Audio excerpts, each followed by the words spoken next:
नमस्कार विद्यार्थी मित्रांनो, अभ्यास मित्र परिवारामध्ये तुम्हा सर्वांचं स्वागत आहे. मित्रांनो, तुम्हा सगळ्यांना स्वातंत्र्य दिनाच्या खूप खूप शुभेच्छा. आजचा दिवस एकदम जबरदस्त दिवस आहे. आजच्या दिवशी तुम्ही काहीतरी ठाम निश्चय करा आणि भविष्यामध्ये आज जो निश्चय करणार त्यामध्ये यश मिळवायला विसरू नका. बघा मित्रांनो, आज आपण 15 ऑगस्ट रोजीचं करंट अफेअर्स जे आहे ते अभ्यासणार आहोत आणि आजच्या लेक्चरमध्ये मोस्ट इम्पॉर्टंट क्वेश्चन जे आहे ते तुम्हाला बघायला मिळणार आहे. ते परीक्षेमध्ये ॲज इट इज विचारले जाऊ शकतात. तर 4 ते 5 क्वेश्चन असे ते 100% तुम्हाला परीक्षेमध्ये दिसतील. बघा मित्रांनो, आजच्या दिवशी आपण आपल्या अभ्यास मित्राच्या कोर्सेसवर सुद्धा 50% पर्यंतचे ऑफर जे आहे ते ठेवलेले आहे. NCERT बॅच, फाउंडेशन बॅच, सगळ्या बॅचेसची फी जी आहे ती कमी केलेली आहे. तर तुम्ही आताच ॲप्लिकेशन डाउनलोड करा लेक्चर झाल्यानंतर आणि त्या ऑफर बघा. ऑफर बघून लवकरात लवकर कोर्स जॉईन करा. आजच्या दिवसापर्यंत त्या ऑफर असतील. 50% पर्यंत फी बऱ्यापैकी कोर्सेसवर ऑफ केलेली आहे. बघा, कुपन आम्ही तयार केलेलं आहे इंडियन नावाचं. तर इंडियन नावाचं कुपन जे आहे मित्रांनो ते तुम्ही अप्लाय करू शकता आणि या ऑफरचा फायदा मिळू शकता.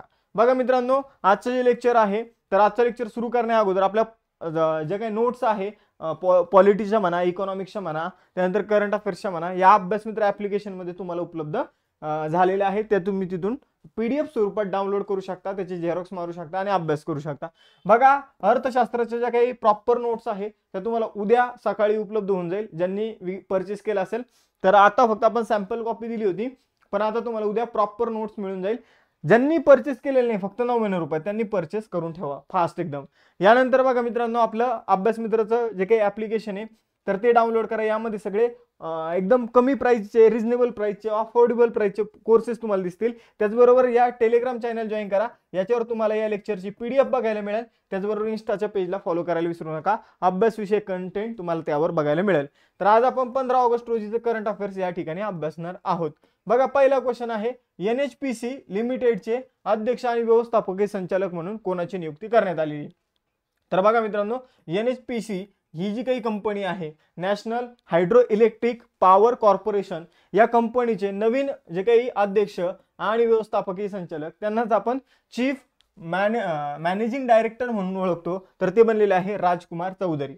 आपण काल TV सोमनाथन यांच्याविषयी जाणून घेतलं होतं की TV सोमनाथन हे भारताचे नवे कॅबिनेट सचिव बनलेले आहे आणि राजकुमार चौधरी NHPC चे अध्यक्ष आणि व्यवस्थापकीय संचालक बनलेले आहे. मग यांनी कोणाची जागा घेतली तर त्यांनी राजेंद्र प्रसाद गोयल यांची जागा घेतली आहे. बघा मित्रांनो, NHPC नावाची कंपनी जी आहे तिची स्थापना 1975 मध्ये करण्यात आली होती आणि तिचं मुख्यालय फरीदाबाद हरियाणा या ठिकाणी आहे. यानंतर पुढचा दिवस आपण जाणून घेऊया. जो काही दुसरा क्वेश्चन आहे, दुसरा क्वेश्चन आपण इथे बघूया. जागतिक हत्ती दिवस 2024 मध्ये कधी साजरा करण्यात आला. तर जागतिक हत्ती दिवस जो आहे तो 12 ऑगस्ट रोजी सेलिब्रेट करण्यात आला. बघा, पर्यावरणामध्ये आपल्याला हा दिवस विचारला जाऊ शकतो आणि 2024 ची जी काही थीम आहे या दिवसाची ती आपल्याला करंट अफेअर्स मध्ये विचारली जाऊ शकते. तर बघा मित्रांनो, 12 ऑगस्ट हा दिवस जागतिक हत्ती दिन म्हणून सेलिब्रेट करण्यात येतो आणि 12 ऑगस्ट 2012 पासून आपण हा दिवस सेलिब्रेट करतो. 12/12 ठीक आहे, 12 ऑगस्ट 2012 ठीक आहे. यानंतर बघा याची थीम काय होती, the personing prehistoric beauty, theological relevance and environment importance. तर अशी याची थीम होती 2024 ची. यानंतर पुढे जाऊया. तिसरा क्वेश्चन मोस्ट इम्पॉर्टंट बघा, यावर आपल्याला परीक्षेमध्ये सहज हा क्वेश्चन ॲज इट इज येऊ शकतो. कोणत्या राज्य सरकारने शहीद अग्निवीरांच्या कुटुंबासाठी कारगिल पॅकेज जाहीर केलेला आहे. बघा मित्रांनो, शहीद जो अग्निवीर असेल तर त्याच्या कुटुंबासाठी आपण जर बघितलं तर 5 लाखापर्यंतची FD, त्यानंतर शहीद अग्निवीराची जी काही पत्नी असेल तर तिला 25 लाख रुपये, त्याचबरोबर जमीन, त्याचबरोबर मोफत प्रवास, ठीक आहे, जो काही प्रवास असेल बसचा, रेल्वेचा, तो मोफत, अशा अनेक स्कीम ज्या आहे तर त्या या एका योजनेअंतर्गत आणण्यात आलेल्या आहे आणि त्याला कारगिल पॅकेज असं नाव देण्यात आलेले आहे. तर हे कारगिल पॅकेज शहीद अग्निवीरांसाठी कोणी सुरू केलेलं आहे तर राजस्थान सरकारने सुरू केलेलं आहे. बघा मित्रांनो, या अंतर्गत जो काही शहीद अग्निवीर असेल त्याची जी काही विधवा पत्नी असेल तर तिला 25 लाख रुपये रोख, त्याचबरोबर जमीन किंवा घर मिळेल, त्याचबरोबर सरकारी नोकरी मिळेल मुलांना, ठीक आहे, त्याचबरोबर मुलांना मोफत शिक्षण मिळेल, त्यानंतर पालकांसाठी म्हणजे त्याच्या आई वडिलांसाठी 5 लाख रुपयांची FD मिळेल, ठीक आहे, 5 लाख रुपयाची त्यांनी FD दिली जाईल, मोफत प्रवास सुविधा दिली जाईल. तर अशा अनेक सुविधा असणारं कारगिल पॅकेज कोणी जाहीर केलेले तर राजस्थान सरकारने जाहीर केलेले. समजून घ्या, अग्निवीर जर अपंग झाला तर त्याला अनेक सुविधा ज्या आहे त्या अशाच प्रकारच्या पुरवल्या जाणार आहे. बघा मित्रांनो, राजस्थान सरकार जे आहे तर राजस्थान विषयी जाणून घेऊया. ते राजस्थान सरकार अग्निवीरांसाठी खूप काही करत आहे हे आपल्याला यावरून समजतं. मग राजस्थानची स्थापना 30 मार्च 1949 मध्ये करण्यात आली होती. राजधानी आहे जयपूर, मुख्यमंत्री आहे भजनलाल शर्मा आणि राज्यपाल आहे हरिभाऊ किसनराव बागडे. तर हरिभाऊ किसनराव बागडे हे कोणत्या राज्याचे राज्यपाल आहे, तर हा सुद्धा क्वेश्चन आपल्याला परीक्षेमध्ये विचारला जाऊ शकतो. इथंच तुमचे 2 क्वेश्चन जे आहे ते परीक्षेमध्ये येणारे जे मोस्ट इम्पॉर्टंट क्वेश्चन आहे ते इथं कव्हर झाले. यानंतर बघा जागतिक अवयवदान दिन वर्ल्ड ऑर्गन डोनेशन डे 2024 मध्ये कधी साजरा करण्यात आला. तर बघा मित्रांनो, ऑर्गन डोनेशन डे जो आहे तर तो 13 ऑगस्ट रोजी सेलिब्रेट करण्यात आला. हे आपल्याला लक्षात ठेवायचे. मग आता मी तुम्हाला सांगितलेलं आहे की एखादा डे जो असतो तर त्याची आपल्याला तारीख माहित असली पाहिजे आणि दुसरं म्हणजे थीम. तर या वर्षीचा जो काही ऑर्गन डे होता, ऑर्गन डोनेशन डे होता, त्याची थीम काय होती, be the reason for someone smile today, म्हणजे आज कोणाचे तरी हसण्याचं कारण बना, अशी याची थीम होती. आणि हा जो दिवस आहे हा 2005 पासून सेलिब्रेट करण्यात येतो. बघा मित्रांनो, पुढे जाऊया. 5वा क्वेश्चन बघा, इम्पॉर्टंट क्वेश्चन आहे हा, सुद्धा परीक्षेमध्ये येऊ शकतो. तर काय क्वेश्चन आहे, कोणत्या सार्वजनिक क्षेत्रातील बँकेने दृष्टीहीन ग्राहकांसाठी ब्रेल डेबिट कार्ड सुरू केलेलं आहे. म्हणजे बघा, ब्रेल लिपीत त्या डेबिट कार्डवर सगळ्या गोष्टी लिहिलेल्या जातील आणि तो जो डेबिट कार्ड असेल त्याचा कलर सुद्धा वेगळा असेल. तर अशा प्रकारचं ब्रेल लिपीत लिहिलं गेलेलं, त्याच्यावर नंबर छापले गेलेले डेबिट कार्ड जे आहे ते पंजाब नॅशनल बँकेने सुरू केलेलं आहे.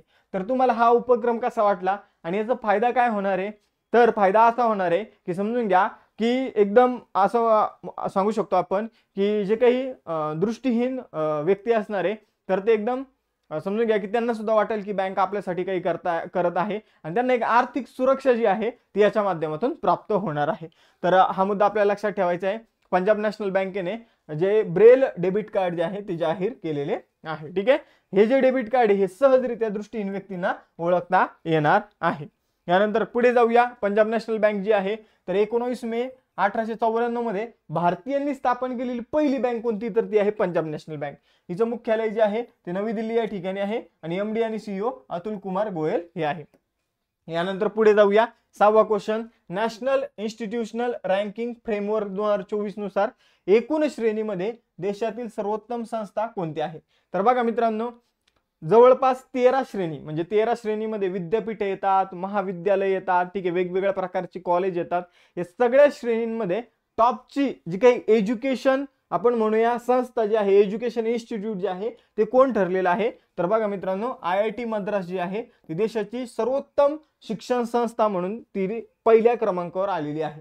बघा मित्रांनो, महाविद्यालयाच्या बाबतीत जर बघितलं, कॉलेजेसच्या बाबतीत जर बघितलं तर आपल्या महाराष्ट्रातील सगळ्यात टॉपचं कॉलेज आहे फर्ग्युसन कॉलेज, जे देशामध्ये बघा देशामध्ये पहिल्या 50 कॉलेजमध्ये येतं. महाराष्ट्रातील एकमेव कॉलेज आहे जे पहिल्या 50 कॉलेजमध्ये येतं, ते आहे फर्ग्युसन कॉलेज. 45व्या क्रमांकावर आलेलं आहे आणि महाराष्ट्रातील सगळ्यात टॉपचं कॉलेज आहे. ठीक आहे, तर आज मला फर्ग्युसन कॉलेजमध्ये शिकल्याचं एकदम भारी वाटत आहे, कारण ते आमचं कॉलेज होतं. ठीक आहे, तर या काही गोष्टी लक्षात ठेवा. बघा, IIT मद्रास जो आहे तर तो शिक्षण संस्थेमध्ये त्याने टॉप केलेलं आहे. एकूण रँकिंग, एकूण श्रेणीमध्ये टॉप केलेला आहे.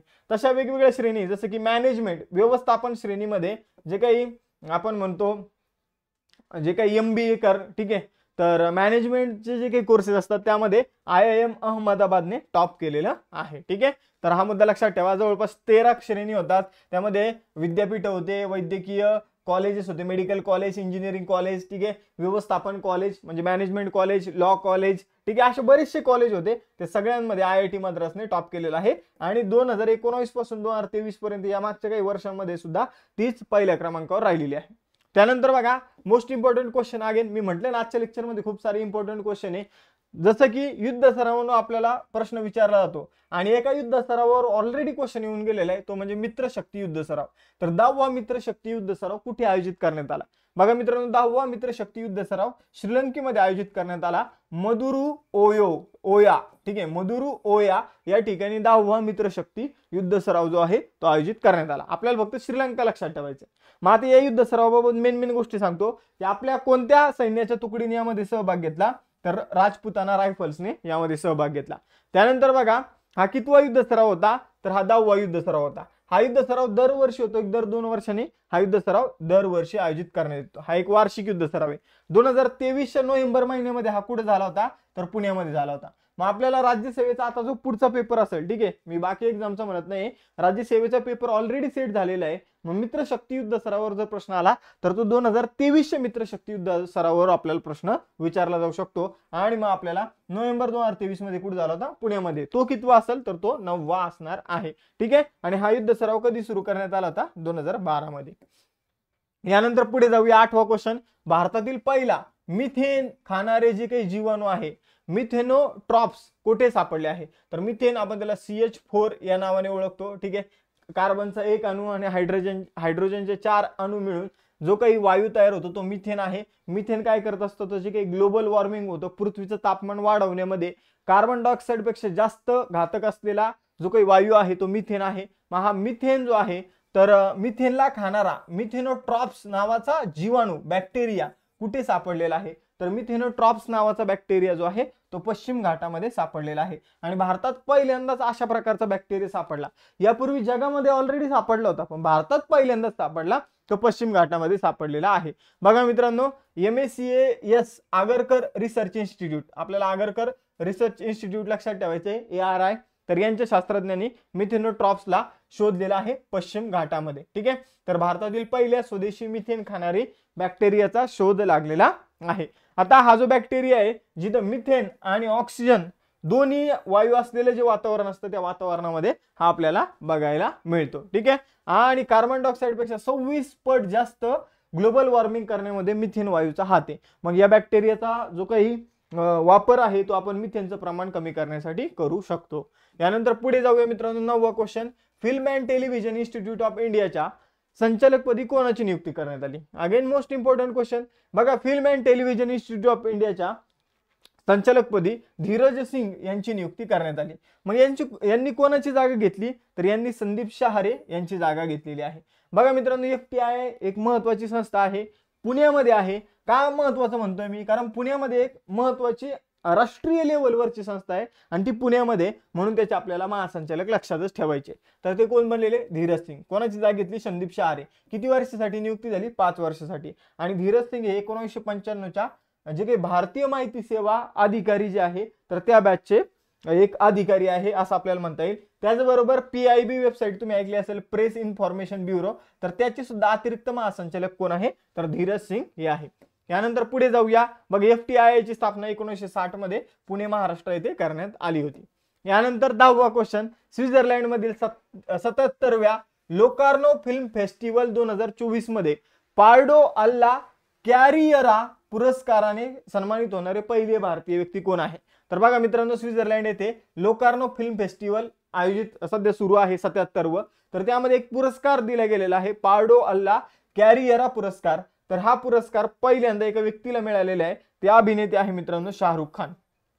तर शाहरुख खान हा पुरस्कार मिळवणारे पहिले भारतीय व्यक्ती ठरले आहे. आणि बघा, हा जो काही लोकार्नो फिल्म फेस्टिवल आहे, या फिल्म फेस्टिवलमध्ये यापूर्वी ऑलरेडी त्यांचा देवदास नावाचा पिक्चर जो आहे तर तो यापूर्वी दाखवण्यात आला होता 2002 मध्ये. यानंतर पुढे जाऊया. 11वा क्वेश्चन, भारत सरकारने लॉन्च केलेली दुसरी आण्विक पाणबुडी कोणती आहे? तर बघा मित्रांनो, तुम्हाला आण्विक पाणबुडी जे काय आहे हे पहिले माहित असलं पाहिजे. बघा, आण्विक पाणबुडी म्हणजे काय असते? ज्याच्यावर अण्वस्त्र म्हणजे ॲटॉमिक बॉम्ब असतात अशी पाणबुडी, की जी ॲटॉमिक इंधनने चालते अशी पाणबुडी. तर बघा मित्रांनो, जी ॲटॉमिक इंधनने चालते म्हणजे जे काही प्लुटोनियम, थोरियम जे काही असतात, तर जे काही आपण म्हणूया आण्विक इलेमेंट जे असतात, ठीक आहे, जे काही रेडिओ ऍक्टिव्ह इलेमेंट असतात, तर त्यामधून बाहेर पडलेल्या ऊर्जेवर चालणारी जी पाणबुडी आहे तिला आपण आण्विक पाणबुडी म्हणतो. ठीक आहे, ॲटॉमिक सबमरीन. तर ही जी काही ॲटॉमिक सबमरीन आहे तर हिच्यामध्ये आपण ॲटॉमिक वेपन सुद्धा ठेवत असतो. ठीक आहे, ॲटॉमिक सबमरीन म्हणजे नेमकं काय असते?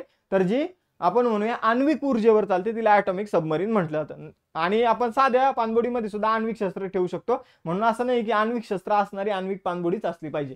मग पहिला मुद्दा इथं क्लिअर झाला. दुसरा मुद्दा बघा, आता दुसरी पाणबुडी कोणती आहे? तर दुसरी पाणबुडी आहे INS अरिघात. ठीक आहे, तिला अरिघाट म्हणलं जातं आणि अरिघात सुद्धा म्हटलं जातं. INS अरिघात जी आहे तर ती दुसरी पाणबुडी. मग आता तुमचा होमवर्क क्वेश्चन मी तुम्हाला विचारतो की भारताची पहिली आण्विक पाणबुडी कोणती आहे? ठीक आहे, भारताची पहिली आण्विक पाणबुडी कोणती आहे हे तुम्हाला सांगायचं आहे. ठीक आहे, हा तुमचा होमवर्क क्वेश्चन आहे. त्याचबरोबर बघा मित्रांनो, आण्विक पाणबुडीचा फायदा काय असतो?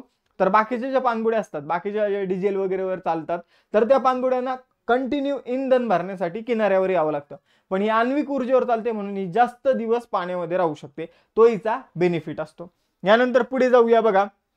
आण्विक पाणबुडी जी आहे तर अरिघात लक्षात ठेवायचं आहे, तर तिचं अनावरण अलीकडे करण्यात आलेले, लॉन्चिंग करण्यात आलेलं आहे. बघा ही जी पाणबुडी आहे ही भारताची दुसरी पाणबुडी आहे. ही कोणत्या कॅटेगरी मधील पाणबुडी आहे तर अरिहंत या कॅटेगरी मधील ही पाणबुडी आहे. ठीक आहे, होमवर्क क्वेश्चन लक्षात ठेवा आणि अशातच तुम्हाला एक क्लू सुद्धा मिळालेला असेल. ठीक आहे, तुम्हाला आताच लगेच कमेंट बॉक्स मध्ये उत्तर लिहायचंय की भारताची पहिली आण्विक पाणबुडी कोणती होती. ठीक आहे, आता विशाखापट्टणम या ठिकाणी ही पाणबुडी जी आहे अरिघात ही बनवण्यात आलेली आहे. 600 टन हिचं वजन आहे, लांबी आहे 113 मीटर. यानंतर 12वा क्वेश्चन तुमच्या समोर आहे.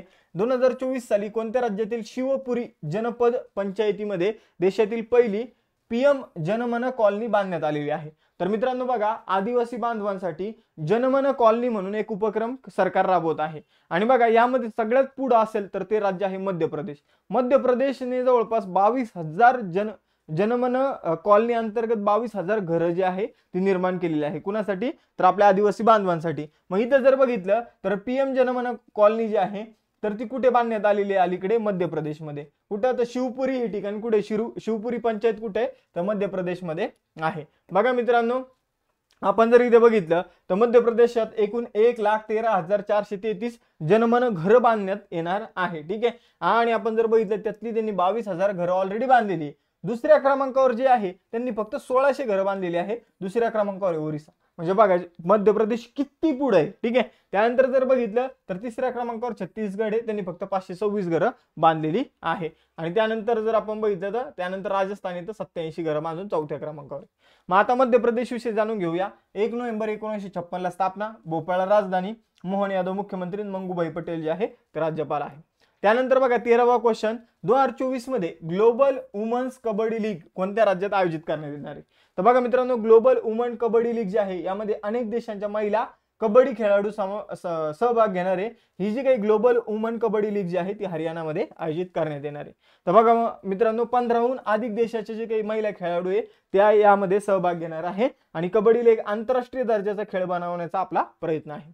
यानंतर हरियाणा राज्याविषयी जाणून घेऊया. 1 नोव्हेंबर 1966 ला याची स्थापना झाली. त्यानंतर चंदीगड राजधानी आहे. त्यानंतर नायब सिंह सैनी मुख्यमंत्री आहे आणि बंडारू दत्तात्रय राज्यपाल आहे. त्यानंतर 14वा क्वेश्चन, कोणत्या आयआयटीने लाईव्ह लोकेशन ट्रॅकिंग साठी ई शूज विकसित केले आहे. बघा मित्रांनो, हे अशा प्रकारचे शूज विकसित केलेले सैन्यासाठी एक आयआयटीने की याचे 2 फायदे. हे वीज तयार करतात. ठीक आहे, वीज तयार करतात आणि या शूजच्या माध्यमातून आपल्याला सैनिकाचं लाईव्ह लोकेशन सुद्धा समजतं. मग अशा प्रकारचे शूज जे आहे ते आयआयटी इंदोरने तयार केलेले आहे. आता आयआयटी इंदोर इतकं एक्सपर्ट कसं काय झालं तर याच्या पाठीमागे एक मास्टर माइंड आहे. बघा मित्रांनो, आयआयटी इंदोर जे आहे तर त्याचे सध्या अध्यक्ष किंवा संचालक, महासंचालक कोण आहे तर के सिवान आहे. आणि के सिवान इस्रोचे कितवे अध्यक्ष होते हे तुम्हाला सांगायचं आहे. सध्याचे अध्यक्ष कोण आहे एस सोमनाथ, त्यांच्या अगोदर कोण होते के सिवान. मग के सिवान ही सध्या आयआयटी इंदोर मध्ये काय आहे महासंचालक म्हणून कार्यरत आहे. आयआयटी इंदोरची स्थापना 2009 मध्ये करण्यात आली होती. तर अशा प्रकारचे हे शूज एकदम महत्त्वाचे शूज आहे बघा. यानंतर पुढे जाऊया. 15वा क्वेश्चन, पाकिस्तानचा दुसरा सर्वोच्च पुरस्कार हिलाल ए इम्तियाज हा जो पुरस्कार आहे तो 2024 मध्ये या पुरस्कारानं कोणाला सन्मानित करण्यात आलं तर हिलाल ए इम्तियाज पुरस्कार जो आहे तो अर्शद नदीम याला मिळालेला आहे. तर अर्शद नदीमने यावेळी ऑलिम्पिकचा रेकॉर्ड मोडला होता भालाफेकमध्ये. 27 वर्षाचा हा तरुण खेळाडू आहे आणि याने 92.97 मीटर भाला फेकत ऑलिम्पिकमध्ये सुवर्ण पदक जिंकलं होतं. आणि या स्पर्धेमध्ये नीरज चोप्राने 89 मीटर भाला फेकून दुसरं जे काही रौप्य पदक आहे ते जिंकलं होतं. तर दुसरं पदक जिंकलं होतं ऑलिम्पिकचं. पहिले त्याच्याकडे सुवर्ण पदक आहे, आता त्याने रौप्य पदक जिंकलं होतं. ठीक आहे, तर आपण जर बघितलं तर गेल्या 36 वर्षांमध्ये पाकिस्तानचं हे वैयक्तिक पदक आहे हे आपल्या लक्षात ठेवायचे. तर 36 वर्ष कोणतेही पाकिस्तानी पदक जिंकलं नव्हतं आणि आता 36 वर्षानंतर अर्शद नदीमने पाकिस्तानला एक ऑलिम्पिकचं पदक जिंकून दिलेलं आहे. मग बघा मित्रांनो, आजचा टेस्टचा क्वेश्चन जो आहे तो एक एक्स्ट्रा क्वेश्चन आहे. तुम्हाला हे सांगायचंय की 2024 मध्ये साजरा करण्यात येणारा स्वातंत्र्य दिन एकूणातील कितवा स्वातंत्र्य दिन आहे हे कमेंट बॉक्स मध्ये सांगायचं आहे. आणि स्वातंत्र्य दिनाबद्दल तुमचा जर काही मेसेज असेल तर तो सुद्धा कमेंट बॉक्स मध्ये तुम्हाला लिहायचा आहे. त्याचबरोबर बघा, भारत सरकारने लॉन्च करण्यात आलेली दुसरी आण्विक पाणबुडी कोणती आहे तर हे सुद्धा तुम्हाला सांगायचं आहे. आणि स्वातंत्र्य दिनाच्या पुन्हा एकदा सर्वांना खूप खूप शुभेच्छा. आणि स्वातंत्र्य दिनानिमित्त अभ्यास मित्रांचे काही फी कमी केलेले कोर्सेस आहे तर ते आजच्या आजच जॉईन करा. त्यासाठी आपला अभ्यास मित्र ऍप डाउनलोड करा. खाली नंबरवर सुद्धा तुम्ही कॉन्टॅक्ट करू शकता. ठीक आहे. तर ॲप कोणतं आहे? अभ्यास मित्र. ठीक आहे. यावर तुम्हाला अशा वेगवेगळ्या नोट्स मिळतील. या लेक्चरची PDF मी तुम्हाला ॲप्लिकेशनमध्ये प्रोव्हाइड करून देईल. त्याचबरोबर टेलिग्रामवर प्रोव्हाइड करून देईल. त्याचबरोबर आपलं इन्स्टाचं पेज सुद्धा डाउनलोड फॉलो करायला विसरू नका. ठीक आहे. तर थांबूया मित्रांनो, इथं भेटूया नेक्स्ट सेशनमध्ये. चलो bye bye everyone, have a nice day.